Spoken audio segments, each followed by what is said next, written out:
안녕하세요. 정신분석의 뜰입니다. 컨버그의 내면 세계와 외부 현실 살펴보고 있습니다. 우리가 지난 시간에 자아정체성 혼돈을 살펴보면서요. 자아정체성 확립을 위해서 두 가지 전제 조건이 있다고 잠깐 설명하고 넘어갔습니다. 오늘은 그 부분에 대해서 좀 더 확장해서 설명하는 시간을 갖도록 하겠습니다. 자, 컨버그는 우리가 자아정체성 확립을 위해서는 우리가 발달 과업성에 해결해야 될 두 가지 과제가 있다고 이렇게 설명을 하고 있습니다. 자, 초기 자아, 어린아이 유아기 때 그때 말하죠. 초기 자아는 그러니까 연속적으로 수행해야 될 발달 과업 두 가지 과제를 갖는데 하나는 자기 표상을 대상 표상으로부터 분화시켜야 되는 문제 하나, 그 다음에 두 번째는 리비도적 특성으로 구성된 이런 자기 표상과 대상 표상이 또 있죠. 근데 그것만 있는 게 아니라 공격적 특성으로 이렇게 구성된 자기 표상, 대상 표상이 있습니다. 요 두 가지 좋음과 나쁨을 통합시켜야 되는 이 발달 과업을 이루어야지만이 자아 정체성이 온전하게 건강하게 확립이 되어진다고 이렇게 얘기를 하고 있습니다. 그 부분에 대한 내용을 좀 더 자세히 살펴보면요. 자, 첫 번째 과제는 우리 아이들이 1차적인 자율성들이 이제 발달하기 시작합니다. 내가 할 거야, 싫어, 내 거야 하는 거, 이런 자기에 대한 개념들, 자율성들이 막 나오지요. 이러면서 그 엄마로부터 분리되어 나가려는 그런 자율성들이 이렇게 올라오면서 이거 발달하는 과정에서 자연스럽게 이렇게 성취가 된다고 이렇게 얘기를 하고 있습니다. 근데 정신증에 속한 사람들은 이게 잘 안 되지요. 정신병 환자는 자기 표상과 대상 표상의 이런 분화가 이루어지는 게 아니라 이게 병리적으로 융합하고 또 재융합해서 이 자아 경계를 분화시키는 일에 실패하는 사람들이 이 정신병 환자들이죠. 자, 근데 대조적으로 그러니까 자기를 자기가 아닌 것으로부터 이렇게 분화시키는 일에 실패하는 사람들이 이렇게 자기와 대상 간에 융합시켜 버리는 사람들이 이게 정신병 환자라고 얘기를 합니다. 근데 이 경계선 환자들은 어느 정도 분화가 이루어진다고 이렇게 얘기를 하고 있습니다. 경계선 성격 구조를 가진 그런 사람들은요. 자아 경계를 확립하기에 충분할 정도로 대상 표상과 자기 표상의 분화가 이루어지고 이와 함께 타인과 자기의 분화가 이루어진다고 얘기를 하고 있습니다. 여기 초기 발달에서 이 문제는 문제가 없습니다. 경계선 성격 구조를 가진 사람들은요. 근데 두 번째 과제에서 이제 실패를 하기 시작합니다. 대상을 통합하는 문제입니다. 이게 대상 항상성과 관련이 되어 있고 이게 자기 자아 정체성하고 관련이 되어 있기 때문에 굉장히 중요합니다. 자, 이게 실패하는 주된 이유가 이게 공격성이 너무나 병리적으로 강하기 때문에 이걸 통합을 해내지를 못한다는 얘기입니다. 자, 우리 좋음을 경험하지요. 리비도적인 그 욕동이 막 올라오는데 그 파생물과 함께 어떤 정서적인 그런 영향 하에서 좋은 자기 표상, 대상 표상이 나오지요. 근데 요것만 있는 게 아니지 않습니까? 이 엄마가 항상 좋은 것을 해주는 게 아니라 좌절하고 실패도 시키지요. 여기서 이제 올라오는 공격성이 있는데 이게 나쁜 자기 표상, 대상 표상이지 않습니까? 요 상반되는 요 자기 표상과 대상 표상을 통합해내지를 못하면 이 자기 개념의 통합과 대상 항상성이 마련되어지지 않고 전체 대상 관계를 확립하는 일에 실패를 하게 된다고 이렇게 얘기를 하고 있습니다. 너무 공격성이 강하기 때문에 이 조음을 통합해내지를 못한다는 얘기거든요. 자, 이 통합된 자기 개념 및 이와 관련된 통합된 대상 표상은 이게 연합해서 광범위한 의미에서 이렇게 자아 정체성을 구성을 합니다. 좋음과 나쁨을 통합해내야 되거든요. 근데 안정된 자아 정체성은요. 이 다시 또 자아의 안정성과 통합성 그리고 탄력성을 결정하는 어떤 중요한 요인이 되고 이게 왜 또 중요하냐면 온전한 초자 발달에 영향을 끼친다는 겁니다. 우리가 엄마의 좋은 엄마, 좋은 아빠 그런 좋은 대상 관계 그 대상으로부터 우리가 어떤 가르침들 그런 것들이 우리 마음속에 들어왔을 때 그 내줘야 된 이미지들이 그게 차츰차츰 초자 발달을 이루어 나가도록 만들어 주는 거거든요. 근데 이 너무 강한 공격성 때문에 이 조음의 요소들을 통합해내지를 못하면 건강한 의미의 자연적인 이런 초자아 발달을 막아버린다는 겁니다. 초자아 발달이 안 되기 때문에 이게 문제가 생긴다는 거거든요.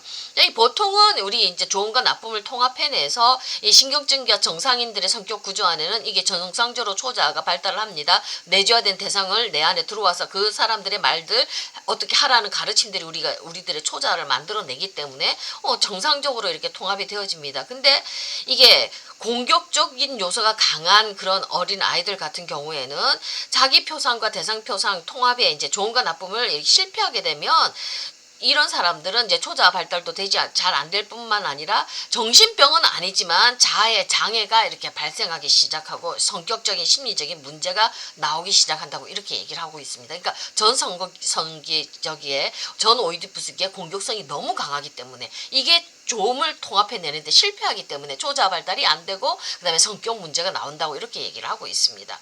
자, 경계선 환자들의 경우에는요.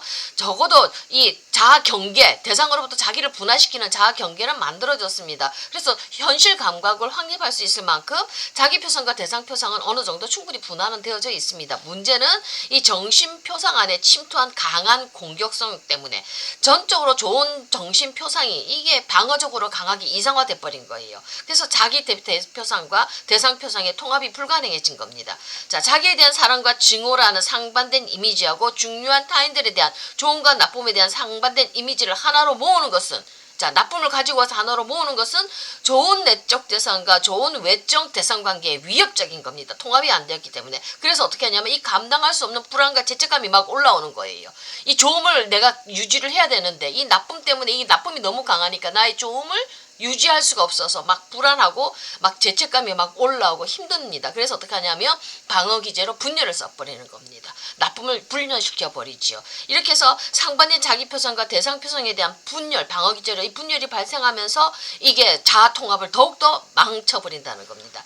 분열은 자아로 하여금 감당하기 어려운 사랑과 증오 사이의 갈등을 회피하게 만드는 방어 기제지요. 이게 바로 자아의 성숙한 통합을 희생시키는 기제가 돼버리는 겁니다. 살아남기 위해서 좋음을 보호하기 위해서 나쁨을 분열시켰는데 이게 결국은 자아를 통합하고 건강한 자아를 만드는 것을 희생시켜버린다는 겁니다. 이 나쁨 때문에 이 좋음을 제대로 잘 소화를 못 시켜서 이 나쁨의 요소들을 제대로 소화를 잘 못 시켜서 이 갈등을 회피하기 위한 기제로 분열을 썼기 때문에 이런 문제가 발생하는 거거든요. 자, 이런 전개 과정 뒤에는 자기 개념의 통합의 그런 나의 좋음과 나쁨, 미움과 사랑에 대한 그런 자기의 이미지를 통합의 실패와 함께 외적 대상, 외부 대상, 그 대상에 대한 그 실패함과 동시에 이 사람들은 외적 대상에 대해서 만성적으로 의존하게 됩니다. 그래서 정체성 혼돈의 증상들이 이렇게 따라오게 되고요. 자, 이 사람들은 또한 이 통합을 못했기 때문에 초자아가 제대로 발달은 안 되죠. 이 건강한 통합된 초자아가 담당하는 삶을 어떻게 살아야 된다는 안내 기능, 건강한 이상을 향해서 나아갈 수 있는 현실에서 적절하게 조절할 수 있는 이런 기능들이 결핍되게 되죠. 자, 보통 자아 통합을 촉진시키는 기능이 초자아가 하는데 이 초자아의 기능이 상실되니까 자아가 더욱더 통합이 안 되고 성격적인 문제가 생기겠죠. 자, 이렇기 때문에 상반되는 성격 방어들과 이것들이 상반되는 성격들, 아주 친절하다든지 아주 잔인하다든지 이 상반되는 성격들이 이게 제대로 조절이 안 되는 거예요. 혼돈스러운 성격 특징들이 이렇게 계속 만들어져서 굳어지게 되는 거지요. 자, 이렇게 자아와 초자아가 이렇게 통합이 되지 못함으로 인해서 일반적으로 자아 능력의 그런 측면들이 장애를 입습니다. 어떻게 되냐면 우리 이제 자아와 초자아가 통합이 되면서 우리 안에 불안에 대한 내성이 생깁니다. 불안을 견딜 수 있는 힘들, 그 다음에 충동 조절을 할 수 있는 힘들이 생기죠. 그 다음에 어떤 좋은 것으로 내 에너지를 건강한 것으로 높은 이상을 향해 추구할 수 있는, 만들어낼 수 있는, 승화할 수 있는 잠재력들, 이 좋은 우리 인성 속에서 포함되어져야 되는 것들이지 않습니까? 이 발달들이 다 실패를 한다는 겁니다. 그러니까 초기 전 언어기에 발생했던 너무 심한 이 공격성이 좋음과 나쁨의 요소들, 대상 표상의 이미지, 그 다음에 자기 표상의 이미지들을 이렇게 통합시키지를 못하니까 어떻습니까? 좋음을 살리기 위해서 이 분열시켜버렸죠. 이 분열시킴으로 인해서 건강한 자아가 통합이 못 되니까 초자아도 만들어지지 못하고, 그러니까 초자아가 만들어지고 건강한 자아가 통합이 안 되어지니까 이렇게 우리 자아가 할 수 있고 초자아가 할 수 있는 거, 불안에 대해서 좀 견딜고 충동 조절을 하고 승화시켜서 좀 더 참을 수 있는